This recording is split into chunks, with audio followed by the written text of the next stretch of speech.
Mes très chers amis, Shabbat Shalom Mevorach. Voilà, nous sommes au Shabbat qui précède Rosh Hashanah. Nous sommes en 5784 et nous passerons en 5785 Parashat Nitzavim. Medaber Israël Habib Miranana. Les temps sont difficiles dans le monde. La guerre est à nos frontières, elle est même chez nous, avec des ennemis sauvages. Et la guerre contre nous-mêmes pour pouvoir faire Teshuvah. Nous allons affronter un jugement divin à Rosh Hashanah. Le combat contre notre propre matérialité est ouvert à quelques jours du jour du jugement. On voit qu'en vérité, HaKadosh Baruch Hu nous manifeste sa proximité, son amitié, son soutien. La guerre que nous affrontons est terrible contre nos ennemis physiques. Et nos ennemis physiques ont une vitalité parce que ils l'ont emprunté à notre déficit spirituel. Mais HaKadosh Baruch Hu nous montre qu'il est avec nous et que nous allons gagner et sortir vainqueurs dans la matérialité contre nos ennemis et dans la spiritualité. Bezat Hashem, qu'HaKadosh Baruch Hu nous aide à nous tous de faire tout ce qu'il faut pour que le jugement soit clément pour nous et qu'il nous offre une année de réussite, de grandeur, de hatzlacha, de santé, et qu'il nous ouvre les mondes, les bienfaits, dans des mondes spirituels, dans les mondes matériels, pour nous, nos familles, et pour tout le clan d'Israël. La parashat Nitzavim est toujours avant Rosh Hashanah. Le premier pasuk dit « Atem Nitzavim hayom kulchem, lifnei Hashem Elokechem » Vous êtes debout aujourd'hui tous devant Hashem Elokechem, et s'en suivent 10 catégories des Juifs pour montrer que vraiment, nous tous, on est devant Hashem. 2 mots au moins sont superflus dans ce pasuk, et donc il faut comprendre pour quelle raison la Torah les a notés. Il s'agit de Nitzavim Hayom, debout et aujourd'hui. Si c'était seulement écrit Atem Kulchem Lifnei Hashem Elokechem, c'était suffisant.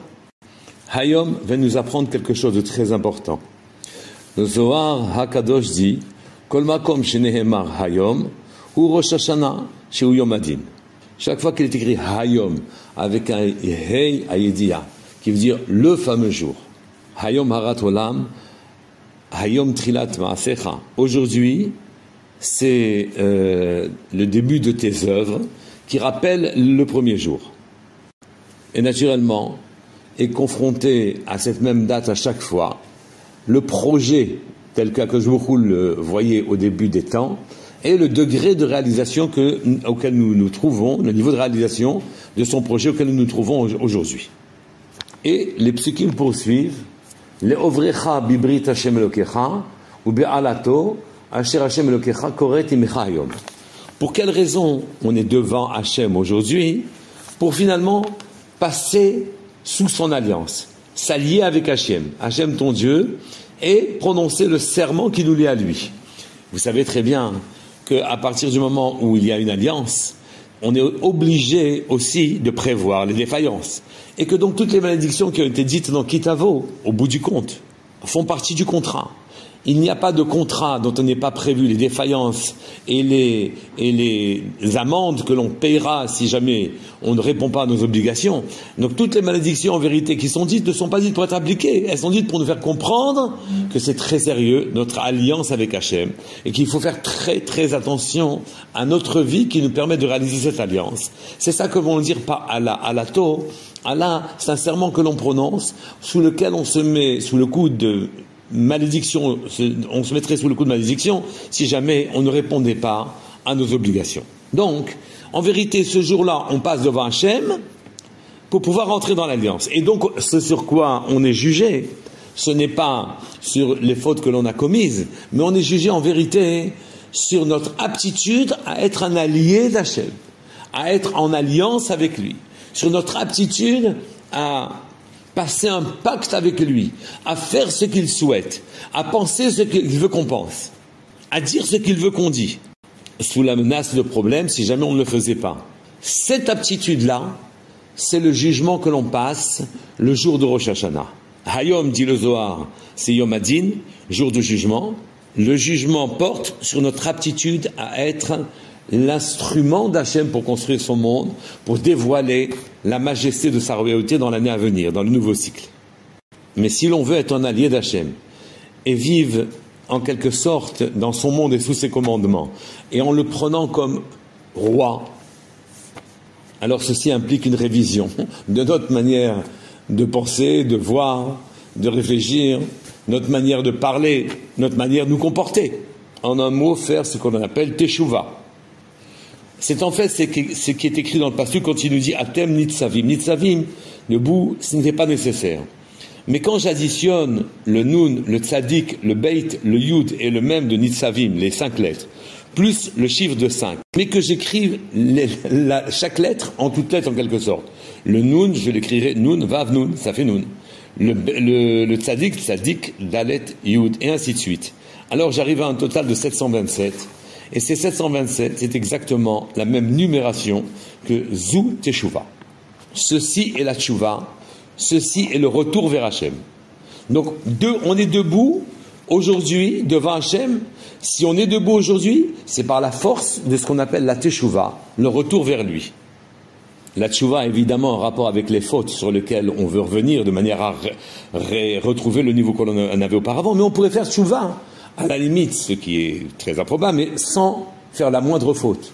Et d'ailleurs, c'est le meilleur moyen de faire Teshuva. Nous sommes extrêmement lourds. Nous vivons dans la pauvreté de nos impressions matérialistes, de nos objectifs matérialistes. Le changement, tout changement nous paraît très loin, impossible à réaliser. Très loin de nous. Mais l'on voit à ce moment-là, dans les psukim, que Hachem, pour celui qui fait Teshuva, vient à notre aide. Je vous le lis dans le pasuk. Et ce sera lorsque tu auras subi toutes les vicissitudes de l'existence qui te font comprendre que c'est Hachem qui mène le monde. Et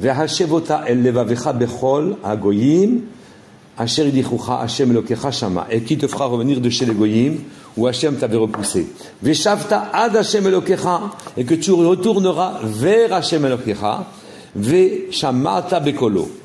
et que tu écouteras sa voix.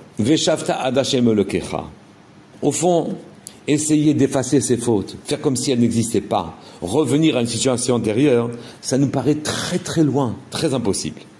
Mais si pour revenir vers Hachem, je voulais revenir vers lui, faire un mouvement vers lui, et qu'à ce moment-là, je mesure dans mon incapacité les défauts et les obstacles qui sont sur ma route pour retourner vers lui, et ce à quoi je devrais remédier pour revenir vers lui, alors à ce moment-là, je prends la mesure de l'endroit où je me trouve et de là où je dois aller.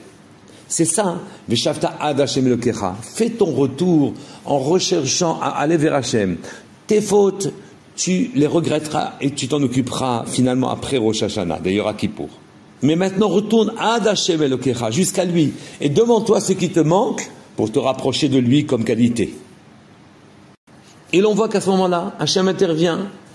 Il te ramènera d'entre les peuples où il t'avait dispersé, les exilés reviendront depuis l'extrémité des cieux en Israël, il t'amènera vers le pays de tes ancêtres, tu le posséderas, il te fera du bien, te rendra plus nombreux, et surtout, Umal Hashem Elokecha et levavecha, ve tevav zaracha le'ahava, et Hashem Elokecha, bechol levavcha, bechol nafshecha, le'ma'an chayecha. Hashem fera la circoncision de ton cœur, pour toi et pour ta descendance, c'est-à-dire qu'à partir du moment où tu feras tout Teshuva, ça sera plus facile pour tes descendants aussi, afin que tu puisses aimer Hachem, ton Dieu, de tout ton cœur, de toute ton âme, et afin que tu vives. Afin que tu vives. Ce qui veut dire qu'avant l'intervention d'Hachem, même si tu avais fait Teshuva, tu ne vivais pas réellement. Que signifie Umal Hashem Elokecha et levavecha? Qu'il fait la circoncision de ton cœur, c'est-à-dire qu'il enlève de ton cœur tout ce qui est massar, tout ce qui est voile, tout ce qui est incompréhension, tout ce qui t'empêche d'aller vers lui. Cette aide incroyable, il la donne à celui qui fait un mouvement de Teshuva. Il vient relayer son mouvement, il vient lui donner de la force, l'amplifier, et il verra des choses et réalisera des choses qu'il se croyait incroyable de faire, qu'il ne pensait jamais voir. Car l'aide d'Hachem prend immédiatement le relais. Et au fond, c'est ce que dit le pasuk. Ki ha-mitzvah azot, asher anochi metzavecha hayom. Cette mitzvah que je t'ai ordonné aujourd'hui de faire, teshuva en quelque sorte, lo niflet hi memecha, elle n'est pas hors de ta portée. Velo rechukai, elle n'est pas loin. Lo bashamayim hu hi, elle n'est pas dans les cieux. pour que tu dises, mais qui va monter la chercher pour nous, pour la prendre? Et aussi, elle n'est pas, mais vers la Yam, au-delà des mers, pour nous dire, mais qui va traverser les mers pour nous l'apporter? Ki karov elecha hadavar, car la chose est proche de toi, mais très proche de toi, mais picha bilvafra, la asoto, c'est par ta bouche et par ton cœur que tu pourras la faire. Faire tchouva, effacer ce que l'on a fait, c'est bien au-delà. C'est comme si c'est aller quasiment au-delà des mers, c'est aller au-delà des cieux. Au-delà des cieux, ça veut dire que c'est céleste, ça dépasse toutes les choses terrestres. On ne peut pas effacer ce qui a été fait, on ne peut pas se rapprocher d'Hachem. Au-delà des mers, ça veut dire que ça demande une science particulière qui est très loin d'être à notre disposition. Tu peux la réaliser par ta bouche et par ton cœur. Et ici, on doit comprendre quelque chose de très particulier. Ce qu'est un homme, un homme se résume à ses sentiments, à ses pensées, à sa parole. C'est là toute sa personnalité. Il peut croire qu'il se résume à être ce qu'il est physiquement. Et là, alors à ce moment-là, la teshuva, le retour vers Hachem, lui paraît quasiment impossible. Comme au-delà des mers, au-delà de tout, il faut une grande science pour y arriver. Ou bien même au-delà des cieux. La Torah ici nous apprend que par les paroles que prononce notre bouche, la portée que ces paroles ont dépasse les cieux. Les sentiments que l'on a dans le cœur, que l'on porte dans le cœur, quand on les modifie, pour les mettre en accord avec Hachem, ces sentiments vont au-delà des mers. Nos dispositions ne s'arrêtent pas à ce qu'ils sont superficiellement, est-ce qu'elles apparaissent être superficiellement. Notre voix porte plus loin que les cieux. Nos sentiments vont plus loin que tout ce qui est terrestre. Et donc, ils peuvent atteindre en quelque sorte la tchouva. On peut comprendre maintenant deux autres précisions. Le pasuk avait dit « Umal Hashem lekecha et levavcha ve'et levav zarecha » et à la fin de ce pasuk, « Le'ava et Hashem lekecha » pour que tu aimes Hashem, ton Dieu. Donc, il va faire la circoncision de ton cœur et celui de ta descendance. Donc, ça va faciliter la vie à ta descendance. Pour aimer Hachem, on n'aime pas Hachem naturellement. Mais maintenant, quand ton cœur va être apte à aimer Hachem, il pourra l'aimer à ce moment-là. Mais surtout, c'est marqué à la fin de ce pasouk, tu pourras l'aimer naturellement, c'est-à-dire complètement, sans limite. Les ma'an chayecha, là tu auras une véritable vie. Avant ça, tu n'avais pas de vie. C'est maintenant la vie. Quand Hachem va te faire la circoncision de ton cœur et va enlever dans ton cœur les mauvaises parties de ce cœur. Mais ça explique aussi le premier pasouk, qui a dit Atem nisavim hayom kulchem lifne Hachem. Vous êtes tous debout aujourd'hui devant Hachem. Devant Hachem. Est-ce que c'est une allégorie, une manière de parler pour être jugé? Mais non, devant Hachem, vraiment, on est devant Hachem. C'est-à-dire que par les dispositions, les propriétés qu'ont notre parole et notre cœur, alors notre prière monte, notre voix monte au-delà du céleste et vient faire tchouva. Et notre cœur, naturellement, l'accompagne pour rencontrer Hachem. Que chacun de vous ait, à ce Rosh Hashanah, les moyens de développer toutes ces potentialités